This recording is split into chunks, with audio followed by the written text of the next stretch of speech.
The Frank Haith Show, brought to you by Don Thornton Cadillac, Pepsi, River Spirit, TTCU, The Credit Union, Bill Knight Ford, and St. Francis Health System. And now your host, Bruce Howard. Hello again, everybody, and welcome to the Frank Haith Show. I'm Bruce Howard, joined by the head basketball coach at the University of Tulsa, Frank Haith. And Coach, interesting week. Great win against UCF, and boy, did you guys compete against number 11 Cincinnati. Yeah, it was a terrific week. The Central Florida game, I thought we played extremely well. We were solid on our offense. We were very good defensively. We shared the ball, and then we took it to another level, I thought, at Cincinnati. They shot the ball unbelievably. But from our standpoint, without Sterling in that ball game, I thought we played extremely well. Yeah, absolutely. And so for the Hurricane, we'll have highlights of UCF and Cincinnati. We'll also have a feature we're going to call the 10 languages of Igbanu and Itu. That's all coming up on the Frank Haith Show. Stay tuned.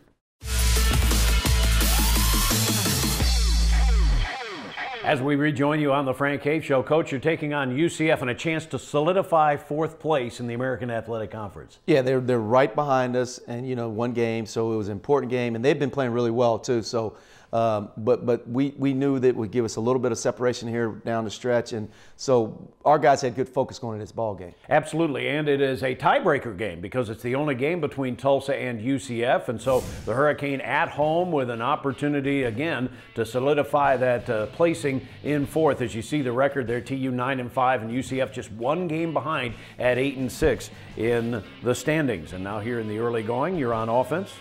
We wanted to go inside early to Martins. Good execution right there, getting 2 feet in the paint, and obviously a really good finish by Martins. And even with UCF without the 7'6" Taco Fall, they're still strong inside, aren't they? Yeah, their defensive numbers are outstanding. And there you see Lawson coming off a ball screen, making a shot. And this is what I love when we start sharing the ball like this. Sterling Taplin with a 3. So it's Carita for 3, Taplin for 3, and we're going to go back to Carita here in a second. Yeah, just a nice pass back, good separation there with Lawson, getting his feet set. But really good pass by Sterling. And you see that kind of patch on Lawson's shoulder. He had a kind of banged up shoulder, but he gutted it out, and there's a 3 for Corey Henderson. Again, we talked about Corey having ready hands, ready feet, ready to shoot the ball and towing the line, and he's gotten much better at that. And Taylor with a shot, and they hit some shots early. They did, and he was really good. I think season high for him in this ball game, he's been a good player in his whole career. Corey Henderson will pop free after the good penetration. Always want to get that penetration and kick out. Yeah, that's Elijah. We talked about him driving to pass more, looking to pass, and that's a perfect example of that. That's a good pass from Elijah Joyner as well, as Elijah continues to grow for you. Yeah, his playmaking and passing has really improved. And this play right here, we talked about our guys not just standing and watching, and that's a perfect example of Daquan moving on drive. Lawson Carita would lead you in scoring in the first half, and that's one reason why this is a 4-point play, Coach. Yeah, just, he had his feet set, and Lawson's a good shooter when he's got his feet set, and good pull and kick. We call that a pull and kick by Sterling. So that one splashes down. He makes the free throw, and again, leads you in scoring by the time you get to halftime. Nice rip drive, lowering his shoulder by Kern, and ball ahead, us playing in transition. Hurricane up at that point, and now you see the lead is down to 1 as we get down the backstretch here in the first half. Nice pull-up jump shot here by Jalil, and again, good sharing of basketball. I think we end up with quite a few assists, 18 assists this ball game. Boy, look at those shooting percentages. Both teams pride themselves on defense, but boy, both teams were efficient offensively, weren't they? Yeah, 67%, and free throw percentage, was good, but shooting 56% from 3, they're shooting 46%. It's a good night offensively, both teams. Absolutely. You're winning the rebounding battle, so that's a good thing. And now as you go into the second half, what's your approach? Well, we really wanted to, continue. We want to strengthen our defense up, get into the shooters quicker, and there you see them doing a good job. But we wanted to continue to do what we're doing offensively, and you can see Martins there getting on the glass. We're keeping the ball alive, and then there's good sharing the ball right there. Junior E2 nailing that one, giving you a 38-35 lead, and you see UCF has rallied to take the 42-40 lead here. Good swinging of the ball, nice post up, taking away their help side defense, good finish by Junior. Junior E2 able to make that shot, and this is a great sequence for Daquan Jeffries and of course for Curran Scott. Daquan gets the block, and here comes Curran. Curran drives it hard, good pass to Quan, and obviously a great finish. And that one always, you know, those sorts of plays by your team, and specifically by DeQuan Jeffries, always seems to fire your team up. Yeah, because they're kind of, you know, athletic plays that gets guys excited, and obviously he has a great finish over their defense. The free throw tied the game up at 45, and then on one of your next possessions, it's DeQuan Jeffries again. Yeah, he had a terrific second half, you know, and there's good Elijah again, having to make it a good pass. And the Hurricane now starting to pull away a little bit, a 2-point lead as you see this possession. Yeah, good pick and pop. When when Junior's at the 5, sometimes you know you got to figure out how you're going to guard that, and obviously because Junior's shooting the ball well. Up by 1, and now you'll be up by 3 on a really nice play. Really good play, moving on drives. Again, there's Junior like DeQuan earlier, when penetration is happening, finding an open area. Up by 2, and again you get that paint touch.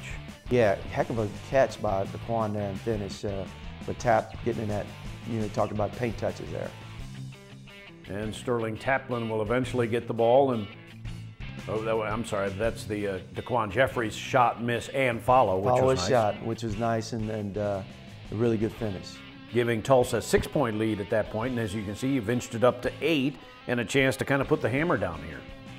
Well, we're the matchup we like, Sterling by their 5-man, Brown's guarding him, and he attacking, and we scored late in that clock, which is a great possession. Yeah, you're up by 10 with about 2.5 to go, and you're never out of the woods, though, are you, Coach? No, you're playing a really good team, and but nice find by Sterling and good finish by DeQuan, and tapped off a really great half by him, and you can see the numbers there. We shot the ball 54% from the floor, 36 for 3, and DeQuan and Junior both, had an outstanding night. Yeah, and hit your free throws at the end, and the Hurricane winning that very satisfying win, 70-61 over Central Florida.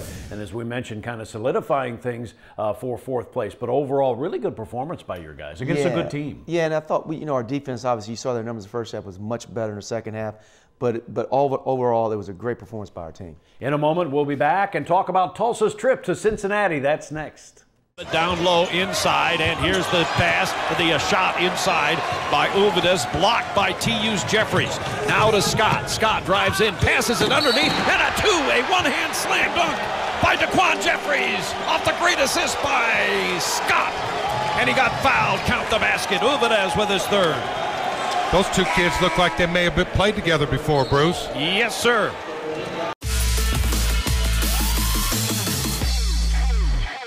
We're back on the Frank Haith Show, and Coach, as you get ready to play number 11 Cincinnati, a lot of things against you. They're really good. It's senior day, but your team really rose to the challenge. Yeah, and they're sitting here trying to be the number 1 seed too, because they got a big showdown coming up with Wichita State again. So important game, for us in terms of seeding, but for them too. So senior night, Gary Clark.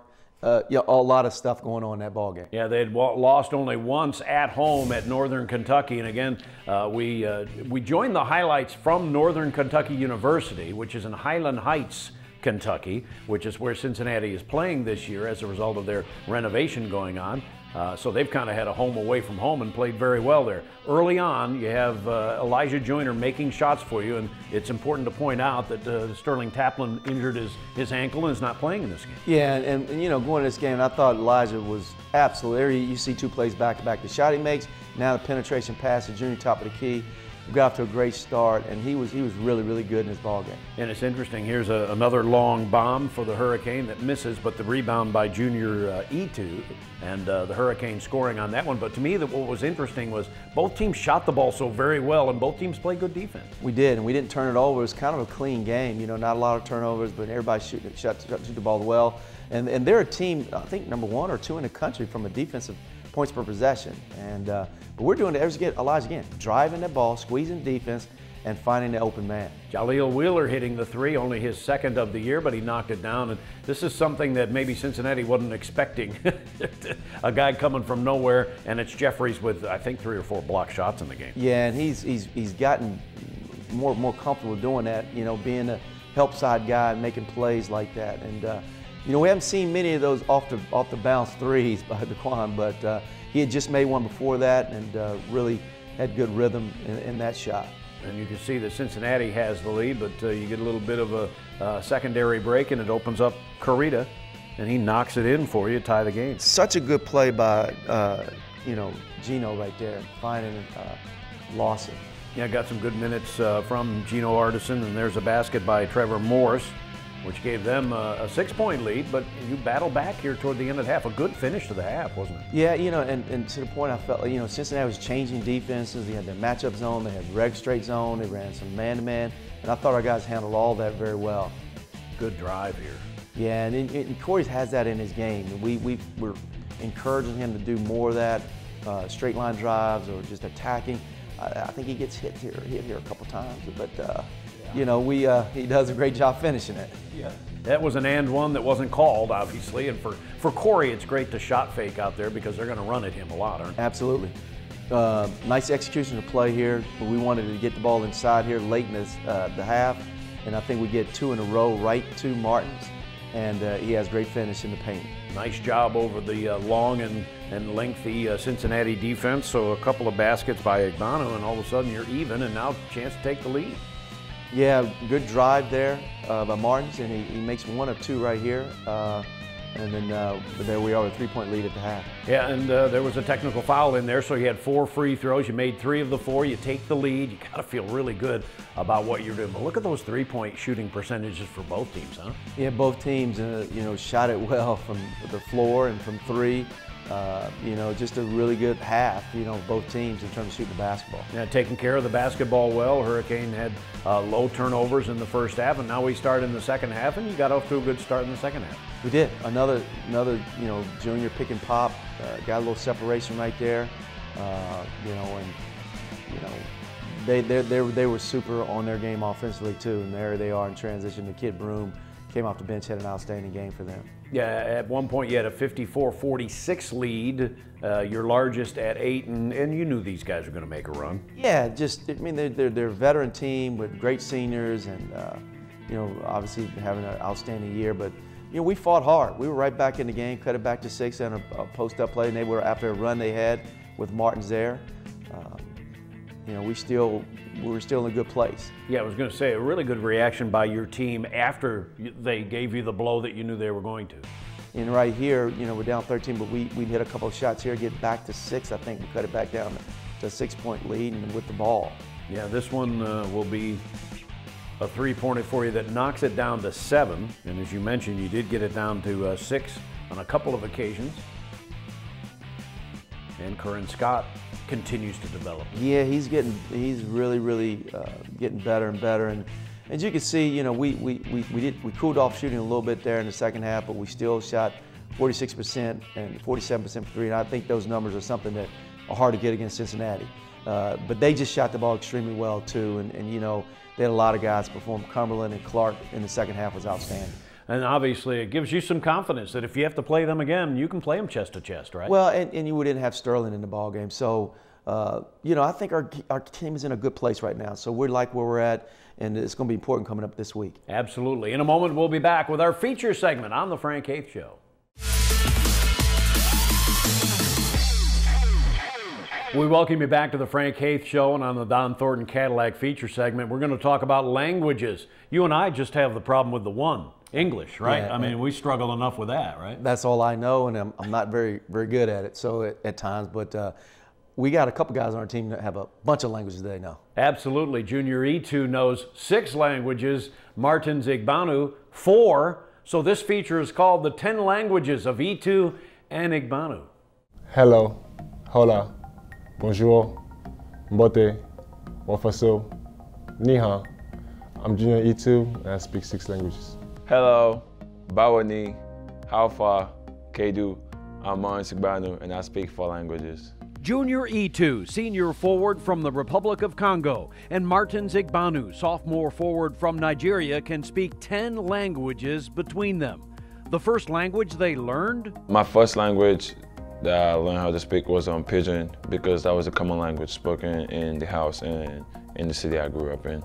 The first language I learned as a kid was French, then Lingala, then Mukutuba. My mom taught me English, and also my teachers at school also taught me English. If I have a choice to speak any languages, I will love to speak French and Lingala. We actually have 250 tribes with over 750 languages. So it's a lot of languages back home. Like, you can't learn it all. So I only happen to speak 4 of them, which is fine. The most difficult language to learn was English, Chinese. Those 2 was the most difficult. The thing helped me understand English was music. I picked up English by like listening to music and watching movies, subtitles. And for each of them, there has been a language barrier, most difficult for Junior Itu because he knew no English before coming to the U.S. It was hard for me to communicate with my coach in high school because the language barrier. But then if you want to explain me something or try and tell me something, I used to go get my French teacher and bring her all the way to the gym and kind of like use her to translate. I had to translate things in my head if I didn't understand what you meant right away. Sometimes translating in your own language could help. Like when I first got here, it used to be a long process. I had to like translate in my head and try to like see what he's trying to say in French. So it was not only understanding English, but also understanding English slang and English double meanings. Like for example, in the basketball court, like when coach would say bank that shot, and to me in my head it's like, bank is when you put the money in. You know, like there's no bank in the basketball court. So it was kind of hard to like, understand what he was trying to tell me. When people say that's fire, like I always thought it was the stupidest thing ever. Like, what? Why fire? Like, but I didn't get it. So whenever I was talking to people and they'll be like, oh, I could have been like, I just got this new shoes, and they'd be like, oh, those are fire. And I'm like, I don't, why fire? But I finally got used to it, like, okay, that's fire is just something they say when something is good or it looks good, I guess. And so it's not only all those languages, but yet one more, the Frank Haith language of basketball. It took me a minute because Coach Haith he spoke straight offense, if that made sense. Like his language was offense. Like when I first got here the first week, in practice, it took me a second. I didn't want to look stupid at first, but then like sometimes you just gotta swallow your pride and ask him like, yo, what are you talking about? Because we started practice and he was like, so we have a make or miss game. First off, I don't know what that means. It's way better. It's easy for me to understand. I don't have to process English to French anymore. I don't have to translate in my head, so I just know what to do now and what it means. So just to have some fun, we asked both Junior Itu and Martin Zigbanu to describe themselves making basketball plays in some of the languages they've learned. Junior Itu for 3. Martin Zigbanu drives inside for 2. Junior Itu para 3. Martin Zigbanu wore paint for Magic. Junior Itu pour un 3 points. Junior Itu pour un Mundoki. Zigbanu, they go inside for 2.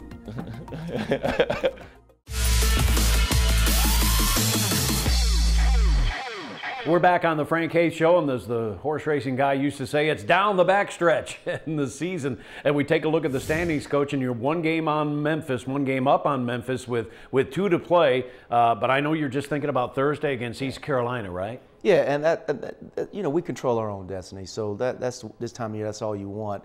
You can only focus on what you can work on to get done. And right now, it's East Carolina on Thursday, and that's all we're focusing on and getting our guys ready to compete in that ball game on the road against a team that beat us last year in their building that has talent that's capable. Yeah, no doubt about it. And so for the Hurricane, the game on the road, but don't forget, the last home game of the year in the regular season is Sunday. It is a 2 o'clock start against Temple, and it is senior day. So we will see you at the Reynolds Center. Coach, have a great week. Thank you, Bruce. Head coach Frank Haith, and that is the Frank Haith Show. The Frank Haith Show, brought to you by Don Thornton Cadillac, Pepsi, River Spirit, TTCU, The Credit Union, Bill Knight Ford, and St. Francis Health System.